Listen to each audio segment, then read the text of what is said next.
The Wargeilah Handicap Banjo Paterson. Andrew Barton. Wargeilah town is very small, there's no cathedral nor a club, in fact the township, all in all, is just one unpretentious pub. And there, from all the stations round, the local sportsmen can be found. The sportsmen of Wargeilah side are very few but very fit. There's scarcely any sport been tried but they can hold their own at it. In fact, to search their records o'er, they hold their own and something more. The precincts of Wargeilah town an English new chum did infest. He used to wander up and down in baggy English breeches dressed. His mental aspect seemed to be just stolid self-sufficiency. The local sportsmen vainly sought his tranquil calm to counteract by urging that he should be brought within the Noxious Creatures Act. Ampersand quo. Nay, harm him not, ampersand quo, said one more wise, ampersand quo. He is a blessing in disguise? Ampersand quo. You see, he wants to buy a horse, to ride, and hunt, and steeplechase, and carry ladies, too, of course, and pull a cart, and win a race. Good gracious! He must be a flat to think he'll get a horse like that. Ampersand quo. But, since he has so little sense and such a lot of cash to burn, we'll sell him some experience by which alone a fool can learn. Suppose we let him have the trap to win Wargeilah Handicap. Ampersand quo. And her, I must explain to you that round about Wargeilah Run there lived a very aged screw whose days of brilliancy were done. A grand old warrior in his prime, but age will beat us any time. A trooper's horse and seasons past he did his share to keep the peace, but took to falling, and at last was cast for age from the police. A publican at Conroy's Gap bought him and christened him the Trap. When grass was good and horses dear, he changed his owner now and then at prices ranging somewhere near the neighborhood of £2.10, and manfully he earned his keep by yarding cows and rationed sheep. They brought him in from off the grass and fed and groomed the old horse up. His coat began to shine like glass, you'd think he'd win the Melbourne Cup. And when they'd got him fat and flash they asked the new chum, 50, cash. And when he said the price was high, their indignation knew no bounds. They said, ampersand quo. It's seldom you can buy a horse like that for £50. We'll refund 20 if the Trap should fail to win the handicap. Ampersand quo. The deed was done, the price was paid, the new chum put the horse in train. The local sports were much afraid that he would sad experience gain by racing with some shearer's hack, who'd beat him halfway round the track. So, on the skyless English spark they did most fervently impress that he must keep the matter dark, and not let any person guess that he was purchasing the Trap to win Wargeilah Handicap. They spoke of and quo.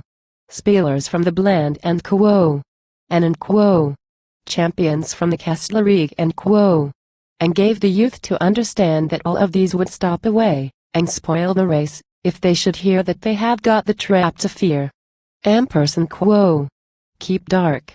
They'll muster thick as flies when once the news gets sent around we were giving such a splendid prize, a Snowdon horse worth £50. They'll come right in from Dandaloo, and find that it's a gift for you. Ampersand quo. Asterisk asterisk asterisk asterisk asterisk asterisk. The race came on, with no display nor any calling of the card, but round about the pub all day a crowd of shearers, drinking hard, and using language in a strain 'twere flattery to call profane. Our hero, dressed in silk attire, blue jacket and scarlet cap, with boots that shone like flames of fire, natted his canter on the Trap, and walked him up and round about, until other steeds came out. He eyed them with a haughty look, but saw a sight that caught his breath. It was John, the Chinese cook, in boots and breeches, pale as death, tied with a rope, like any sack, upon a piebald pony's back. The next, a colt, all mud and burrs, half broken, with a black boy up, who said, ampersand quo. You gimme pair o' spurs, I win the bloomin' Melbourne Cup. Ampersand quo. These two were to oppose the Trap for the Wargeilah Handicap. They're off. The colt whipped down his head, and humped his back, and gave a squeal, and bucked into the drinking shed, revolving like a Catherine wheel. Men ran like rats. The atmosphere was filled with oaths and pints of beer. But up the course the bold John beside the trap raced neck and neck. The boys had tied him firmly on, which ultimately proved his wreck. The saddle turned, and, like a clown, he rode some distance upside down.